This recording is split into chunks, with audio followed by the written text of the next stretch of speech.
The phone rang at 2 in the morning, jolting me awake in my Austin penthouse. My father's voice cracked through the speaker, desperate and broken in ways I'd never heard before. He was begging me to save Thompson Construction, the century-old family business that had been promised to my sister Sarah since we were kids.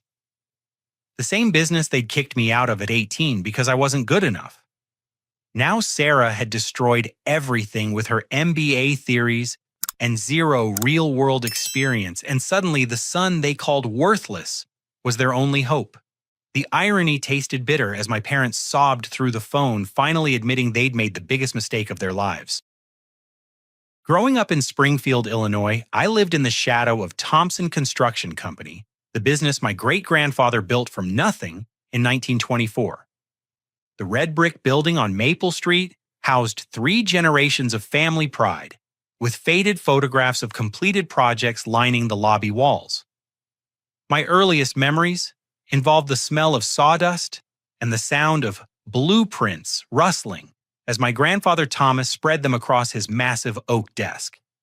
From the time I could hold a hammer, I spent every summer at construction sites with Grandpa Thomas.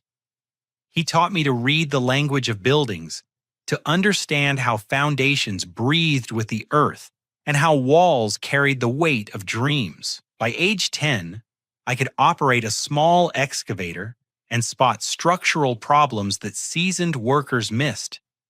The knowledge flowed through my veins like inherited wisdom, connecting me to something larger than myself. My sister Sarah, 3 years younger, and blessed with our mother's delicate features, showed absolutely no interest in getting her hands dirty. While I learned to mix concrete and read blueprints, she excelled in ballet classes and advanced mathematics. Her bedroom walls displayed academic awards and dance recital photos, while mine showcased collections of vintage construction tools and architectural sketches. The shift began subtly when Sarah entered middle school. Our parents David and Linda Thompson started treating her academic achievements as family celebrations, while dismissing my practical accomplishments as expected routine. When I designed a treehouse using proper engineering principles at age 13, Dad glanced at it briefly before rushing off to Sarah's science fair presentation. The message became clear: brains mattered more than hands. During high school, the favoritism intensified into something painful and obvious. Sarah's report cards earned family dinners at expensive restaurants, while my successful completion of a summer internship with Morrison Brothers Construction barely warranted a nod of acknowledgement. I watched my parents beam with pride as they discussed Sarah's college prospects, planning her future leadership of Thompson Construction, despite her complete lack of interest in the field. The breaking point came during my sophomore year when I suggested implementing a new foundation technique I'd learned from studying my grandfather's journals. The method could save 20% on material costs while improving structural integrity. I presented detailed calculations and sketches to my father, excited to contribute something meaningful to the family business. Dad barely looked at my work before dismissing it as amateur theorizing, explaining that Sarah would bring real business expertise to the company once she earned her degree. That night, I found Grandpa Thomas in his workshop behind our house, carefully sharpening his vintage chisels. At 78, his hands still moved with the precision of a master craftsman. I told him about Dad's reaction, trying to hide my disappointment. Grandpa Thomas set down his tools and looked at me with eyes that held decades of construction wisdom. "Ryan," he said, his voice carrying the weight of experience, "your father sees numbers and profit margins. But buildings aren't just business ventures. They're promises we make to the future commitments that our work will stand long after we're gone. You understand that connection because you felt it in your hands." He led me to his filing cabinet and pulled out leather-bound journals dating back to the company's founding. Page after page revealed detailed notes about construction techniques, client relationships, and the philosophy that had built Thompson Construction's reputation. "True builders aren't made in classrooms," he whispered, pressing the journals into my hands. "They're forged through experience, one project at a time." Grandpa Thomas died suddenly of a heart attack during the winter of my junior year. The funeral filled Springfield's largest church with contractors, clients, and community members sharing stories of his integrity and craftsmanship. But while everyone mourned a respected businessman, I grieved the loss of my mentor and the only person who truly understood my passion. The night before the funeral, Grandpa Thomas's lawyer approached me privately with a small wooden box. Inside lay his original tool set from the 1940s, each piece maintained in perfect condition. A handwritten note explained that these tools had built half of downtown Springfield and should belong to someone who would honor their legacy.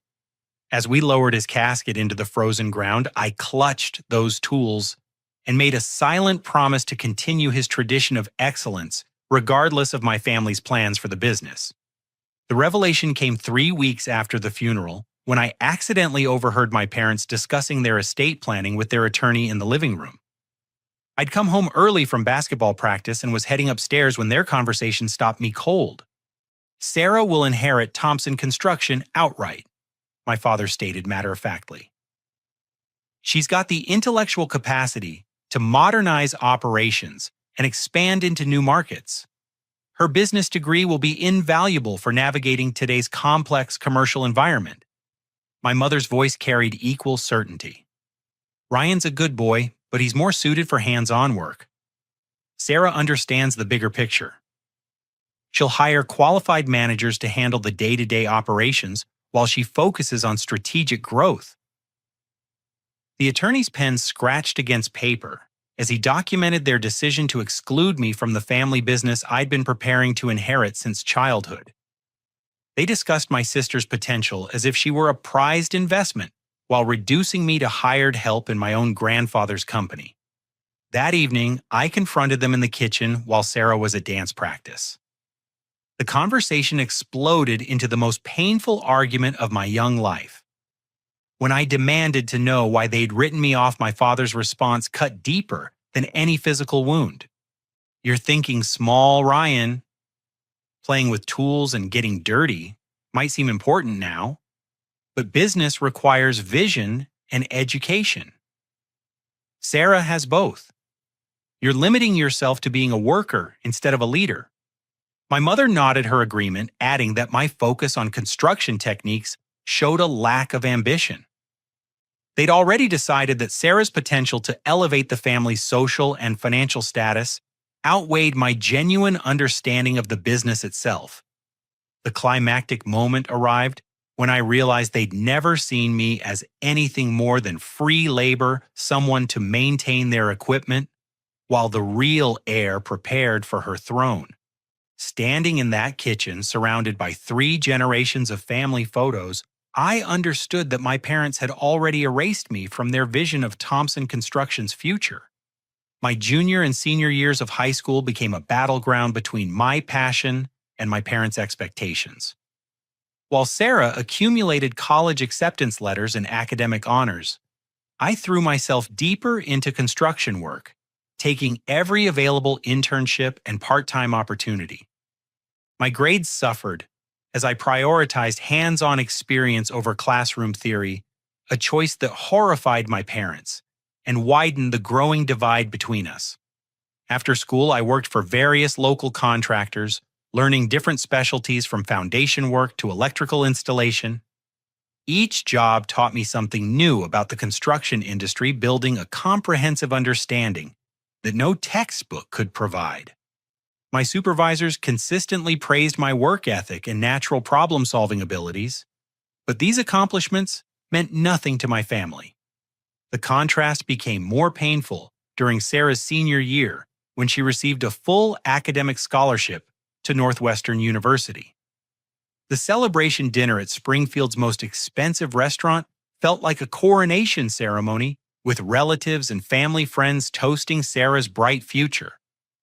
I sat at the far end of the table, invisible and forgotten, while everyone discussed her plans to study business administration and eventually transform Thompson Construction into a modern corporate entity.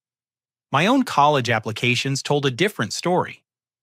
I researched construction management programs at state universities, focusing on schools that combined practical training with business fundamentals.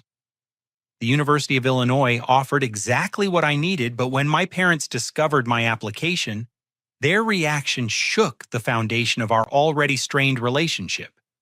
"Construction management," my father shouted, waving my application like evidence of betrayal. "You're throwing away every opportunity we've given you to pursue manual labor as a career choice. This is exactly the kind of short-sighted thinking that will keep you stuck in the same place for the rest of your life." My mother joined the attack, her voice trembling with disappointment. "We've sacrificed so much to give you and Sarah better lives than we had. How can you be so ungrateful? Sarah understands that education and professional credentials matter in today's world. You're choosing to limit yourself when you could be so much more." The ultimatum came during a tense family meeting in our living room, with Sarah sitting quietly in the corner while our parents laid down their final terms. They would support my college education only if I abandoned construction-related studies and pursued a degree in business law or another field they considered respectable. The family business would remain Sarah's inheritance, but they might find a management position for me if I proved myself worthy through proper education. I looked around the room where I'd grown up, taking in the family photos and heirlooms that represented 4 generations of Thompson history. Sarah avoided eye contact, clearly uncomfortable with the confrontation, but unwilling to challenge our parents' decision. In that moment, I realized they were asking me to betray everything I'd learned from Grandpa Thomas and abandon the only career that had ever felt meaningful. "I won't do it," I said quietly, my voice steady despite the emotional turmoil. "Construction isn't just a job for me, it's who I am. Grandpa Thomas taught me that buildings represent promises we make to the future, and I want to keep making those promises." The explosion that followed revealed years of accumulated resentment and fundamental misunderstandings about what mattered most to each of us. My father called me stubborn and foolish, predicting that I'd end up as just another construction worker struggling to make ends meet. My mother cried, accusing me of rejecting their love and guidance out of teenage rebellion. But the words that hurt most came when they compared me directly to Sarah, explaining that she possessed the intelligence and ambition necessary for real success, while I was settling for mediocrity. They couldn't understand that I'd found something more valuable than their approval, a sense of purpose that connected me to my grandfather's legacy and my own deepest passions. The final confrontation occurred on my 18th birthday, a day that should have been celebratory, but instead marked the end of my childhood family. I'd already been accepted to the University of Illinois Construction Management program and planned to fund my education through student loans and continued part-time work.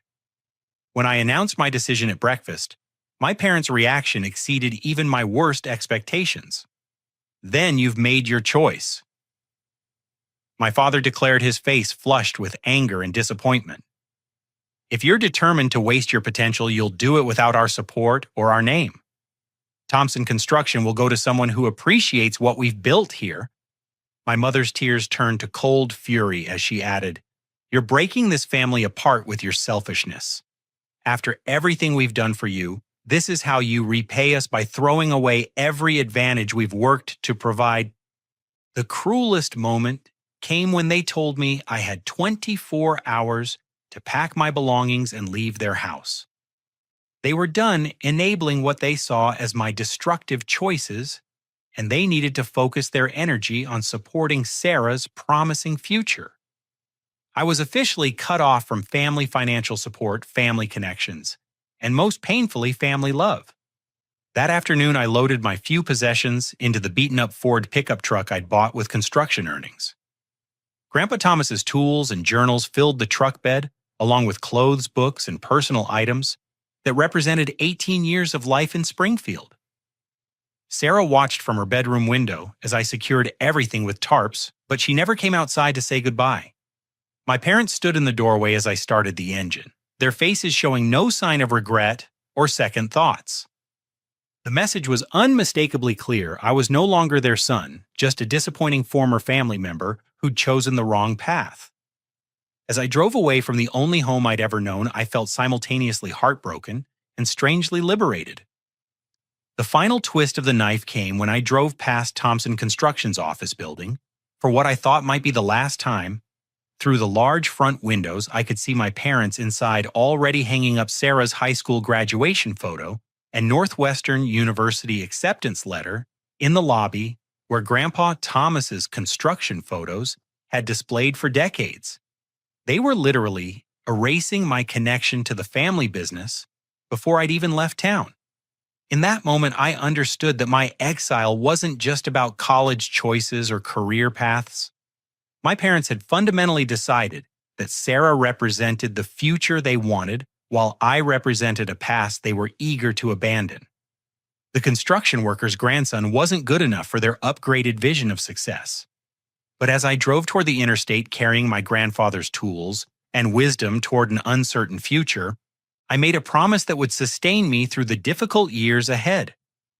I would prove that their golden child favoritism was the biggest mistake they'd ever made, and someday they would regret choosing image over substance, potential over passion. Austin, Texas welcomed me with blazing summer heat and endless possibilities. I arrived with $800 in cash, Grandpa Thomas's tools, and a determination forged by rejection and disappointment. The sprawling city buzzed with construction activity as tech companies and new residents transformed the landscape, creating opportunities for anyone willing to work hard enough to seize them. My first month involved sleeping in the truck bed and showering at a local gym while searching for both employment and affordable housing. The construction sites scattered throughout Austin's booming neighborhoods became my classroom and proving ground. I started as a general laborer for minimum wage hauling materials and cleaning work areas while observing experienced craftsmen and absorbing their techniques. The physical demands were brutal, especially during Texas summers when temperatures regularly exceeded 100 degrees. My hands blistered and bled until calluses formed, and my muscles ached constantly as they adapted to the relentless pace of commercial construction. But every sunrise brought new lessons and small victories that built my confidence and expanded my skills. My first break came when I noticed a foundation crew struggling with a drainage problem that threatened to delay their entire project. Drawing on knowledge from Grandpa Thomas's journals, I suggested a modified French drain system that could redirect water flow without requiring major excavation. The site foreman, skeptical but desperate, agreed to let me implement my solution after hours. The technique worked perfectly, saving 3 days of expensive delays and earning me recognition as someone who could think beyond basic manual labor. Word spread quickly through Austin's tight-knit construction community that the young guy from Illinois had both practical skills and innovative problem-solving abilities. Contractors started requesting me for their crews, and my daily wage increased accordingly. By winter, I'd saved enough money to rent a small apartment near downtown Austin and enroll in evening business courses at Austin Community College. The classes covered accounting, project management, and small business operations, filling gaps in my knowledge while maintaining my focus on construction excellence. I studied late into the night after full days on job sites, driven by memories of my parents' dismissal and my grandfather's example. The turning point arrived during my second year when I met Marcus Rodriguez, a Mexican-American entrepreneur who owned a small commercial renovation company. Marcus had built his business from nothing, starting as an undocumented immigrant who learned construction through sheer determination. His company, Rodriguez Restoration, specialized in updating older buildings while preserving their historical character. I was working on a downtown office renovation when Marcus noticed my attention to detail and willingness to tackle complex problems that other workers avoided. After observing me for several weeks, he approached me with an offer that would change everything. "You've got something special," Marcus told me during a lunch break, his weathered face serious but kind. Most guys your age just want to get through the day and collect their paychecks. But you're always asking questions, always looking for better ways to do things. That's the kind of thinking that builds businesses, not just buildings. Marcus offered me a junior partnership in Rodriguez Restoration with opportunities to learn every aspect of running a construction company. The partnership required me to invest my savings as working capital, but it also gave me profit-sharing opportunities and hands-on business experience that no classroom could provide. Working with Marcus opened my eyes to the entrepreneurial possibilities within construction. We specialized in challenging projects that larger companies avoided, using creativity and craftsmanship to solve problems that seemed impossible. Marcus taught me to see each renovation as a puzzle requiring both technical skill and business acumen to solve profitably. Our breakthrough project came when we won a contract to renovate the historic Paramount Theater in downtown Austin. The 1920 building required extensive structural updates while maintaining its original architectural integrity. The project demanded innovative solutions that respected the past while meeting modern building codes and accessibility requirements. I developed a technique for reinforcing the theater's aging foundation, using micro-piles and polymer injection that strengthened the structure without damaging the decorative plasterwork above. The method required precise calculations and careful execution, but it solved a problem that had stumped 3 other contractors and threatened to make the renovation financially impossible. The Paramount Theater project established Rodriguez Restoration's reputation for tackling complex historical renovations, leading to contracts with museums, churches, and other significant buildings throughout Central Texas. My contributions earned recognition from architectural preservation societies and generated media coverage that brought additional business opportunities. But my most significant innovation came when I began developing energy-efficient retrofitting techniques for older commercial buildings. By combining my understanding of traditional construction methods with modern environmental technologies, I created systems that dramatically reduced operating costs while preserving historical character. The breakthrough involved using Grandpa Thomas's journals to understand how buildings were designed to work with natural airflow and thermal mass before mechanical systems became standard. I adapted those principles using contemporary materials and techniques, creating retrofits that cut energy costs by 30 to 40%, while improving indoor comfort and air quality. Word of my energy-efficient retrofitting spread throughout Austin's environmentally conscious business community. Property owners discovered they could reduce operating expenses, improve tenant satisfaction, and earn tax credits for environmental improvements, all while preserving the character that made their buildings valuable.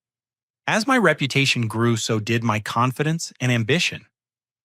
The scared 18-year-old who'd fled Springfield was becoming a skilled craftsman and innovative businessman. Every successful project proved that my parents had been wrong about my potential and my ability to create something meaningful in the construction industry. The validation I'd never received from my family came instead from satisfied clients, successful projects, and the growing recognition that I possessed a rare combination of practical expertise and creative problem-solving abilities. But the deepest satisfaction came from knowing that I was continuing Grandpa Thomas's tradition of excellence while building something entirely my own. The emotional climax of this period arrived when I received a wedding invitation forwarded through multiple addresses, finally reaching me 3 years after Sarah had mailed it to my old Springfield apartment. The formal invitation, printed on expensive cardstock, announced her marriage to Jonathan Cambridge, described as a financial analyst from Chicago. Inside the envelope, there was no personal note or family update, just the standard wedding invitation, treating me like a distant relative, whose current address was unknown and whose presence was optional. The coldness of it struck me harder than any angry confrontation could have.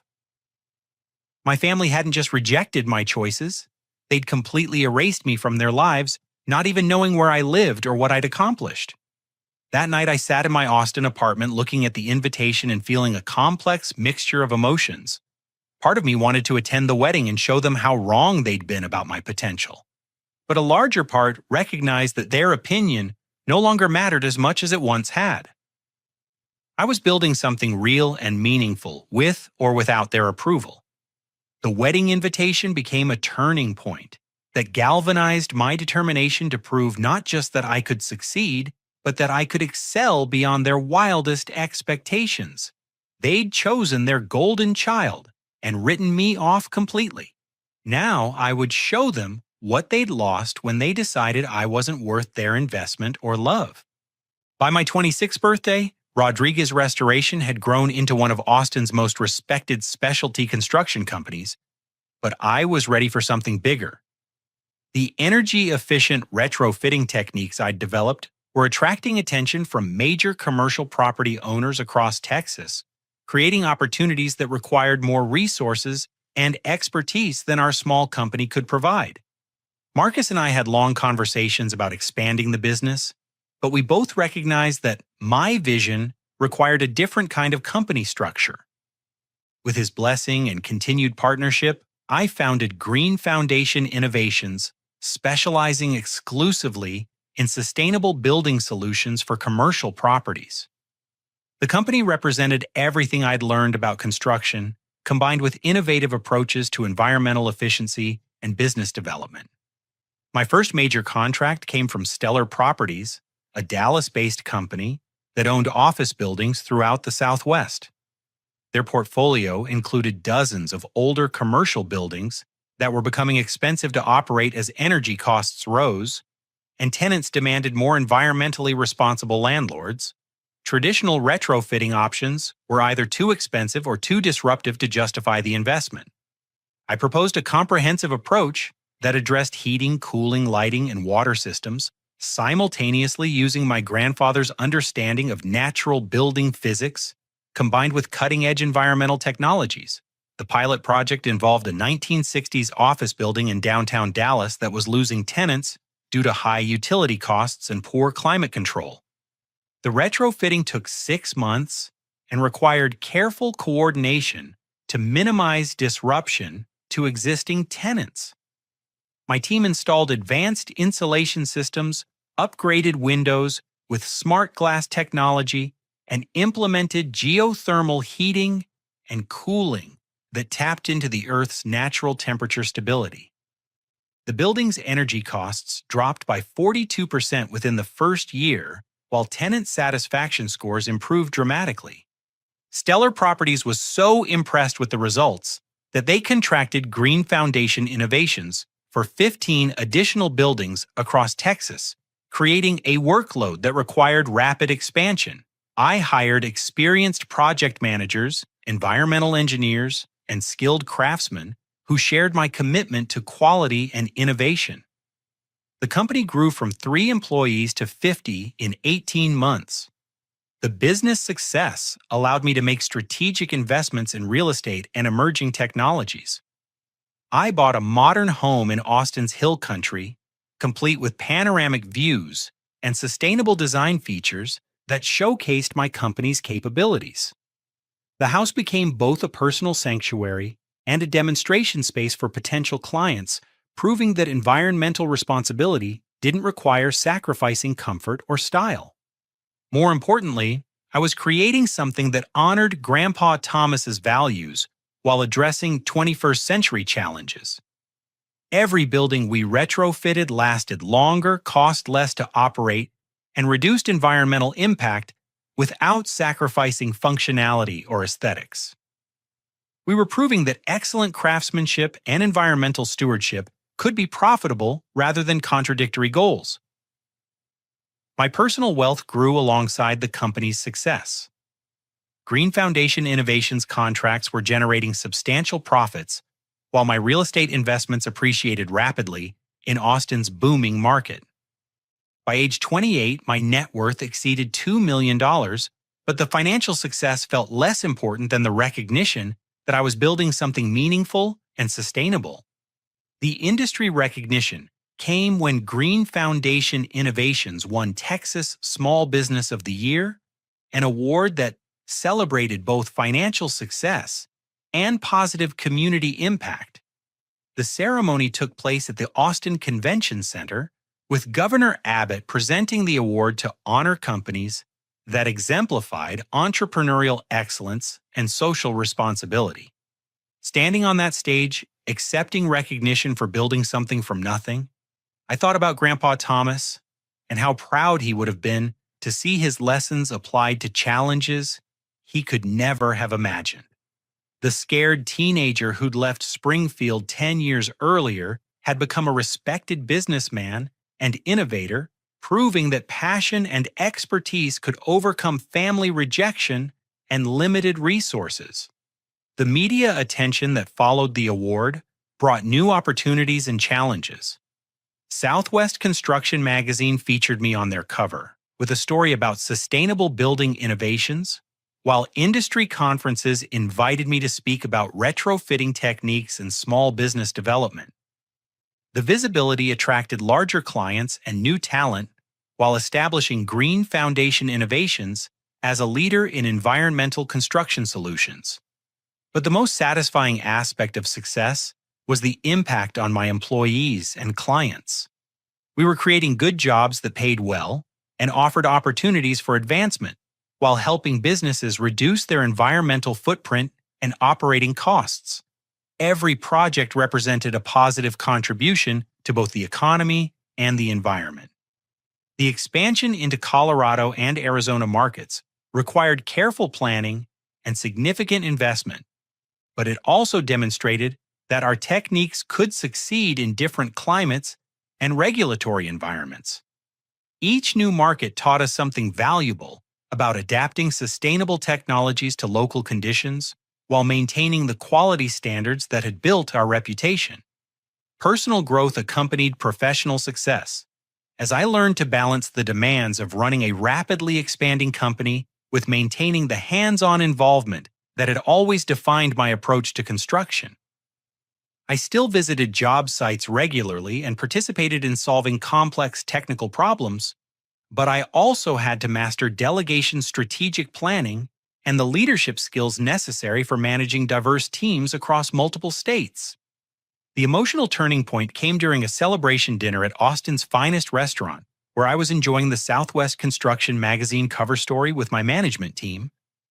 The magazine article detailed Green Foundation Innovations' rapid growth and my background as a self-taught entrepreneur who'd built success through innovation and determination. At the next table, two businessmen were discussing construction industry news, and their conversation caught my attention when they mentioned Thompson Construction Company. One of them, a commercial property developer from Chicago, was explaining why he'd stopped using certain contractors. David Thompson's daughter is running that company into the ground, he said, shaking his head in apparent frustration. She's got all these fancy business theories that sound good in meetings, but they don't work in real construction. They used to be reliable, but now they're just another contractor that promises more than they can deliver. His companion nodded knowingly. I heard they've lost most of their major clients. Too bad, because the old man knew what he was doing. But these kids who think they can run construction companies with MBA degrees instead of actual experience usually end up learning the hard way. Hearing about my family's business struggles didn't bring the satisfaction I might have expected. Instead, I felt a strange emptiness, realizing how completely they'd cut me out of their lives, even as their carefully laid plans were falling apart. Sarah, the golden child who was supposed to transform Thompson Construction into a modern success story, was apparently failing in ways that were visible throughout the industry. That night I sat on my deck overlooking Austin's lights and reflected on the journey that had brought me so far from Springfield. I'd proven that my parents were wrong about my potential, but their opinion no longer held the power to define my self-worth. I was successful because I'd followed my passion and honored my grandfather's teachings, not because I needed to show them anything. But I couldn't escape the irony that while I was building a thriving business based on everything Grandpa Thomas had taught me, his actual company was being destroyed by someone who'd never understood its fundamental values. The family legacy he'd spent decades creating was disappearing while his chosen successor was achieving everything he'd hoped for in a different context.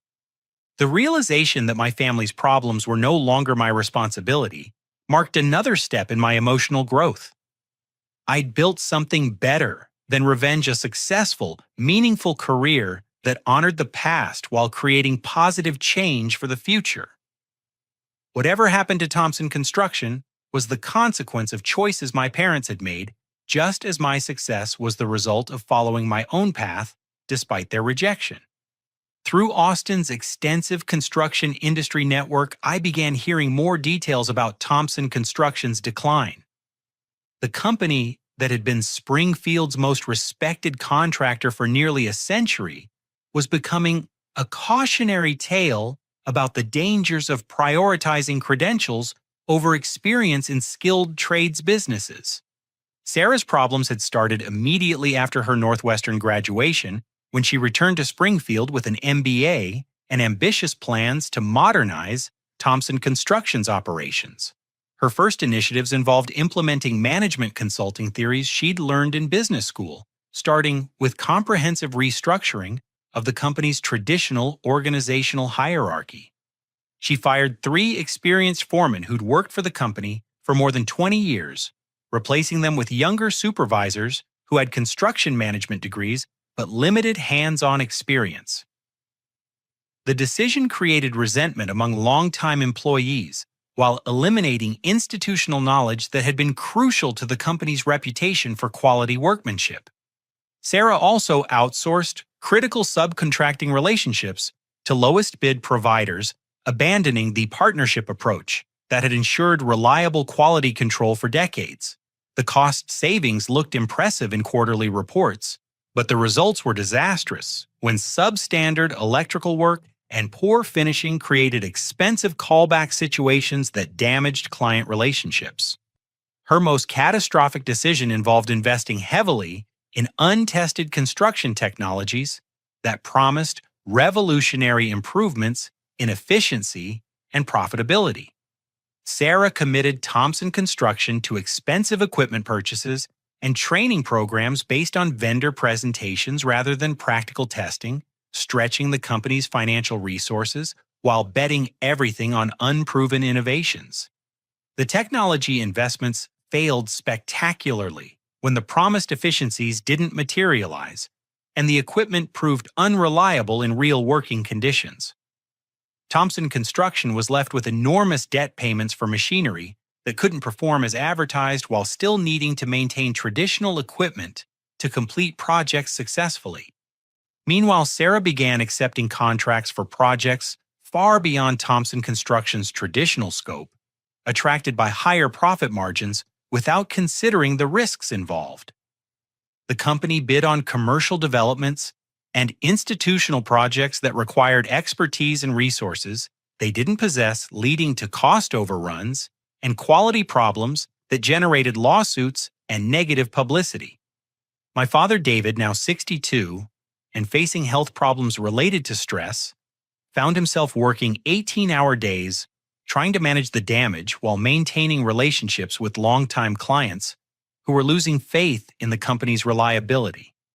The man who'd once been proud and controlling was reduced to apologizing constantly for problems he couldn't prevent or solve. The financial situation deteriorated rapidly as legal fees mounted and insurance premiums increased due to multiple claims related to defective work. Thompson Construction's bonding capacity decreased, limiting their ability to bid on larger projects that might have provided the revenue necessary to stabilize operations. They were trapped in a downward spiral that accelerated with each failed project and lost client relationship. The personal toll on my family was devastating. My mother Linda suffered 2 stress-related hospitalizations as she watched the business her father-in-law had built slowly disintegrate. The woman who'd once been confident and decisive became anxious and withdrawn, unable to understand how their carefully planned succession had gone so wrong. Sarah's marriage to Jonathan Cambridge collapsed after 2 years when he realized that Thompson Construction had become a financial liability rather than the asset he'd expected when proposing to the heir of a successful family business. The divorce was bitter and expensive, adding personal humiliation to the professional failures that were consuming Sarah's confidence and self-respect. Through industry contacts, I learned that several former Thompson Construction employees had approached competitors offering insider information about upcoming bid opportunities and client relationships.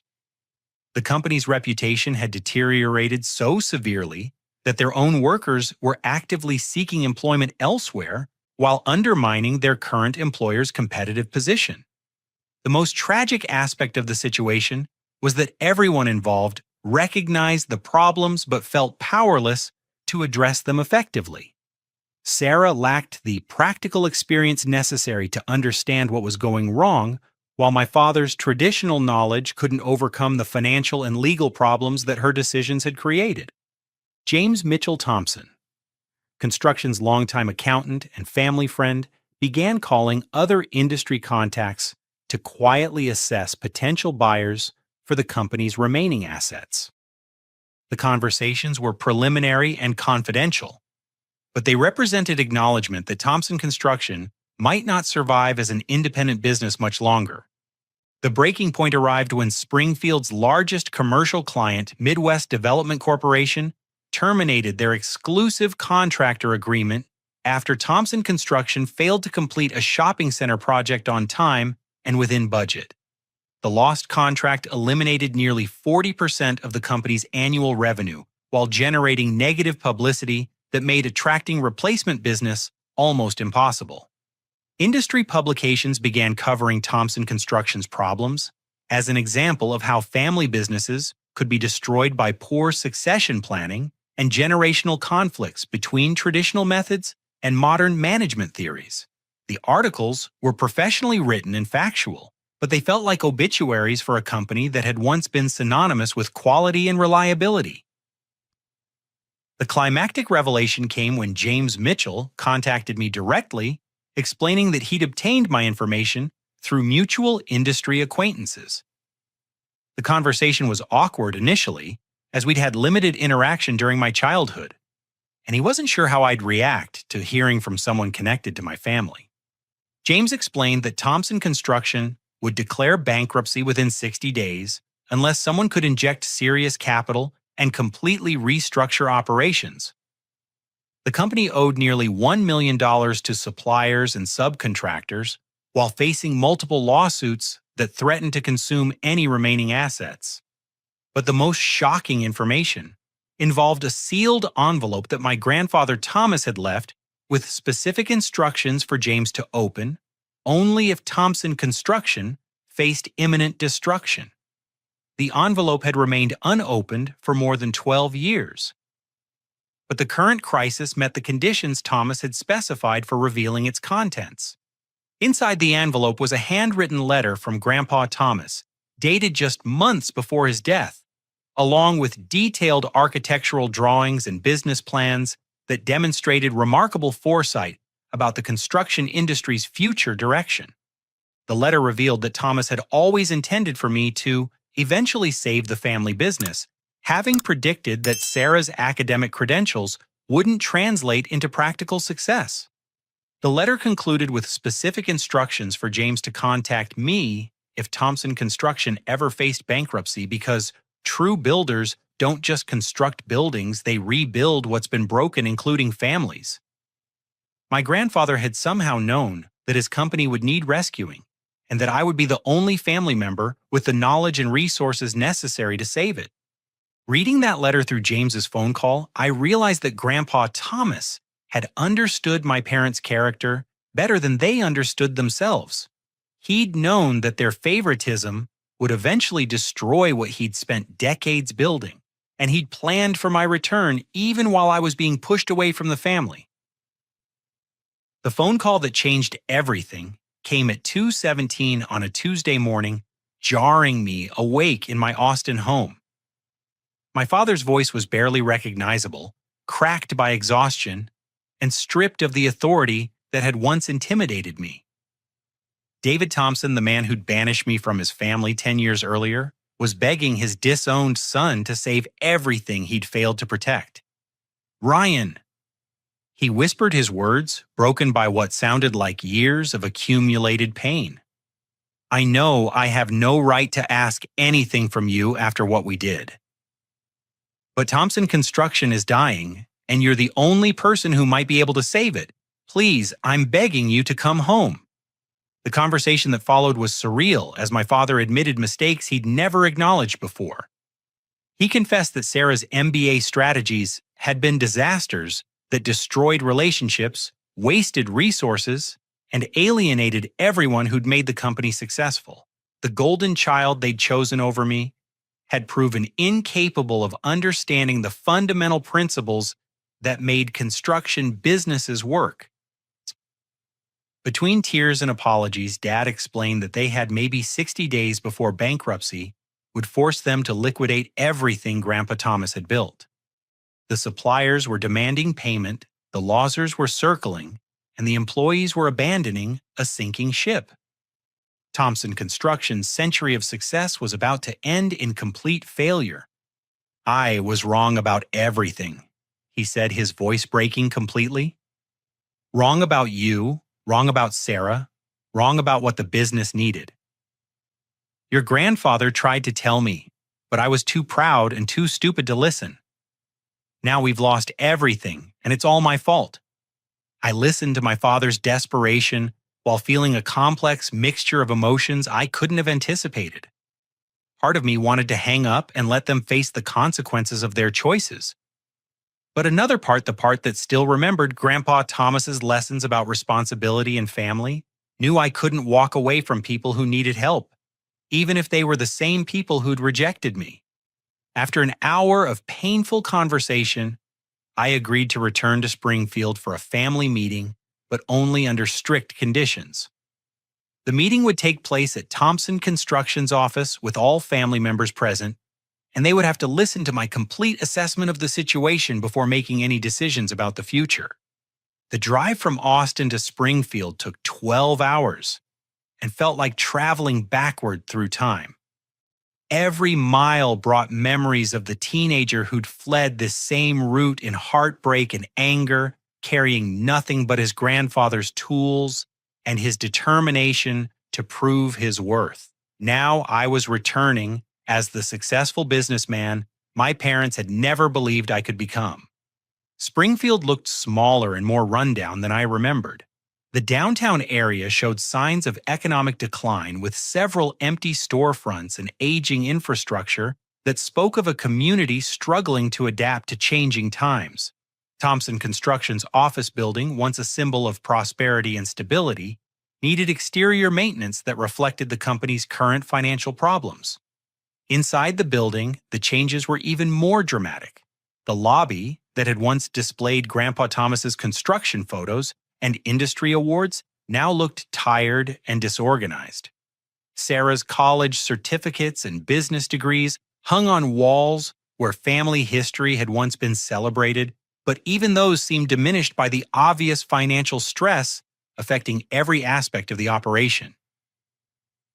The meeting took place in the conference room, where I'd once listened to my grandfather explain construction principles to visiting clients and potential partners.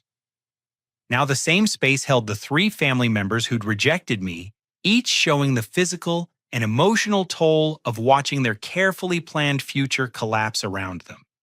My mother Linda looked fragile and older than her 58 years, with stress lines and a nervous energy that suggested ongoing health problems.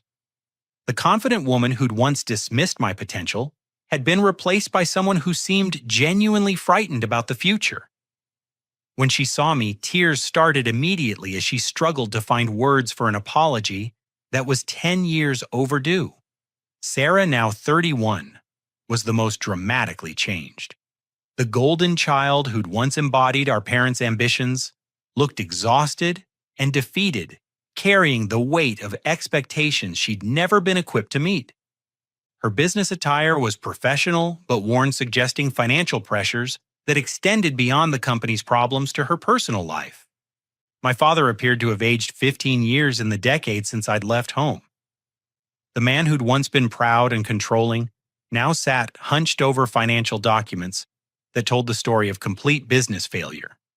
His hair was gray, his face lined with worry, and his hands shook slightly as he spread out papers that documented the extent of Thompson Construction's collapse. The financial reality was worse than even James Mitchell's warnings had suggested.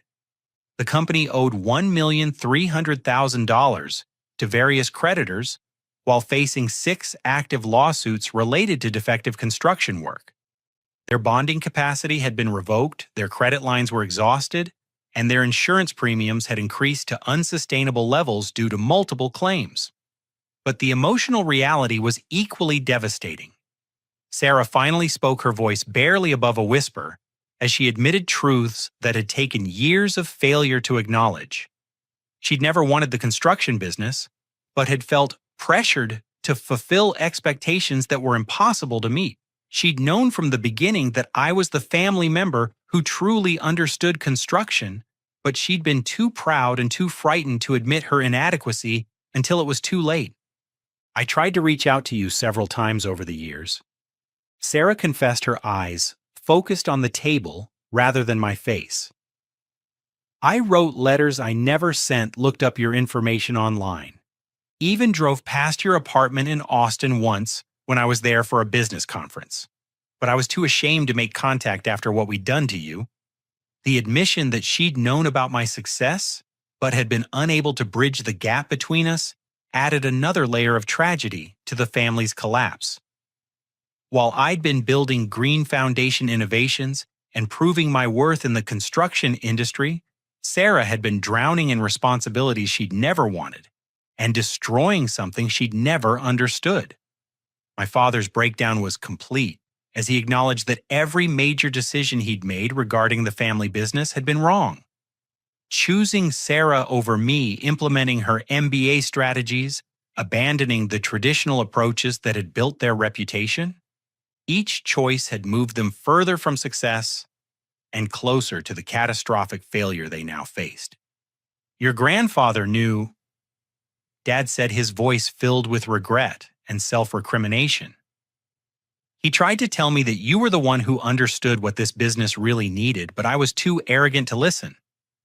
I thought education and credentials mattered more than passion and experience. I was completely wrong. The emotional climax arrived when I opened Grandpa Thomas's sealed letter in front of my family, reading his words aloud for the first time since James had described their contents. The letter revealed detailed plans for expanding Thompson Construction, using sustainable building techniques that were identical to the innovations I'd later developed independently for Green Foundation Innovations. Grandpa Thomas had somehow predicted the future of construction and had known that I was the only family member with the vision and ability to guide the business through that transition. His letter concluded with specific instructions for giving me complete control of the company if it ever faced destruction, because true builders don't just construct buildings, they rebuild what's been broken, including families. As I finished reading, the room fell silent, except for my mother's quiet crying and the sound of papers rustling as my father gathered the financial documents that represented 4 generations of family failure and success. In that moment, I realized that my return to Springfield wasn't just about saving a business. It was about healing relationships that had been damaged by pride, misunderstanding, and the painful consequences of choosing image over substance. The decision I made in that conference room would determine not only Thompson Construction's future, but also whether our family could move beyond the mistakes that had driven us apart and find a way to rebuild trust and respect between people who'd hurt each other deeply. Looking at my broken family sitting around that conference table, I realized that revenge would be hollow compared to the opportunity for genuine healing and rebuilding. The scared teenager who'd fled Springfield had been replaced by someone capable of seeing beyond past hurts to potential futures that could honor both my grandfather's legacy and the lessons learned through years of separation and growth. I'll save Thompson Construction. I told them, my voice steady but filled with emotion. But we're going to do this the right way, using the principles Grandpa Thomas tried to teach all of us. The business will be rebuilt according to his vision and my experience focusing on quality innovation and genuine service to our community. The conditions I set were non-negotiable but fair. I would invest $2 million of my own money to stabilize operations and fund the transition, but I would have complete authority over all business decisions during the rebuilding process.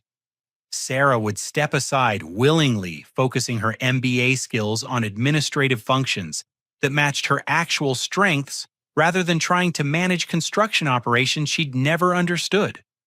My father would remain involved as a senior consultant, sharing his knowledge of local relationships and historical context while accepting that leadership had passed to the next generation. My mother would oversee customer service and community relations roles that utilized her social skills without requiring technical expertise she'd never possessed. The transformation began immediately with rehiring experienced foremen and skilled workers who'd been driven away by Sarah's misguided management theories. I personally apologized to each returning employee, explaining that their expertise was valued and that we were committed to rebuilding Thompson Construction's reputation for excellence through teamwork and mutual respect. We also terminated relationships with the low-bid subcontractors who'd contributed to quality problems, returning to the partnership approach that had sustained the company's reputation for decades. The initial costs were higher, but the improved quality and reliability quickly restored client confidence and generated positive word-of-mouth referrals. My energy-efficient retrofitting techniques adapted for the Midwest market became Thompson Construction's signature specialization, differentiating us from competitors while addressing growing demand for sustainable building solutions. We combined traditional craftsmanship with modern environmental technologies, creating services that honored the past while meeting contemporary needs. The business turnaround took 18 months of intensive effort, but the results exceeded everyone's expectations. Thompson Construction not only survived but emerged stronger than ever with a diversified service portfolio and a reputation for innovation that attracted clients from throughout the region. We were employing twice as many people as before the crisis, while generating higher profits through improved efficiency and value-added services. The personal healing process was more gradual but equally meaningful. My mother's health improved dramatically as financial stress decreased and family relationships stabilized. She became genuinely interested in understanding the construction business for the first time, asking thoughtful questions about techniques and client needs that helped her excel in customer relations. My father learned to respect my expertise in leadership while finding fulfillment in mentoring younger employees and sharing stories about the company's history. The controlling, dismissive man I remembered was replaced by someone who appreciated collaboration and recognized that true wisdom came from experience rather than authority. Sarah discovered genuine relief in stepping away from responsibilities she'd never wanted, using her business education to develop administrative systems and financial controls that supported rather than hindered construction operations. She also began pursuing her own interests in small business consulting, helping other family companies navigate succession challenges more successfully than we had. The most symbolic moment came when I restored Grandpa Thomas's original office exactly as he'd left it, adding my industry awards and magazine covers alongside his vintage construction tools and family photos. The space became a reminder that success built on solid foundations could survive any temporary setbacks or misguided decisions. 2 years after that desperate midnight phone call, Thompson Construction was thriving again as the premier contractor in Central Illinois. We'd expanded our services, improved our profitability, and most importantly, restored the reputation for integrity and excellence that had defined 4 generations of family commitment to quality construction. My personal net worth had grown substantially through both Green Foundation Innovations' continued success and Thompson Construction's profitable revival, but the financial gains felt less important than the restoration of family relationships and business principles that honored my grandfather's memory while building something sustainable for the future. The deepest satisfaction came from knowing that we transformed a crisis caused by favoritism and poor judgment into an opportunity for growth, understanding, and genuine family unity. The golden child favoritism that had driven us apart was replaced by mutual respect based on actual contributions rather than imagined potential. Standing in Grandpa Thomas's restored office, surrounded by evidence of both historical achievements and contemporary success, I realized that being pushed out of my family had been the greatest gift they could have given me. The rejection had forced me to develop independence, resilience, and expertise that I never would have gained if they'd simply handed me the business without requiring me to prove my worth. My parents' favoritism towards Sarah had been a painful mistake that caused years of family division and nearly destroyed a century-old business. But their inability to see my potential had ultimately led me to exceed even my own expectations, building success that went far beyond anything they could have provided through family connections or inherited advantages. The life lesson was clear: sometimes the greatest obstacles become the most important opportunities for growth, and the people who reject us often do us the greatest favor by forcing us to discover our own strength and potential. True success comes not from meeting others' expectations, but from following our own passion and principles regardless of external approval or disapproval. Family businesses work best when they're based on genuine capability and shared values rather than favoritism and assumed succession. The golden child approach that had seemed so logical to my parents had ignored fundamental realities about individual strengths, personal interests, and the specific skills required for construction industry success. Most importantly, I learned that forgiveness and rebuilding are more powerful than revenge or resentment. By choosing to save my family's business rather than watching it fail, I'd gained something more valuable than vindication: the satisfaction of honoring my grandfather's legacy, while creating opportunities for future generations to build on solid foundations of mutual respect and shared commitment to excellence. Thompson Construction continues to grow and innovate, serving as proof that traditional family businesses can adapt to contemporary challenges without abandoning the fundamental values that made them successful. We're not just building structures, we're building relationships, community connections, and sustainable solutions that will serve our clients and employees for decades to come. The scared teenager who fled Springfield has become a confident leader who understands that true strength comes from lifting others up rather than pushing them down.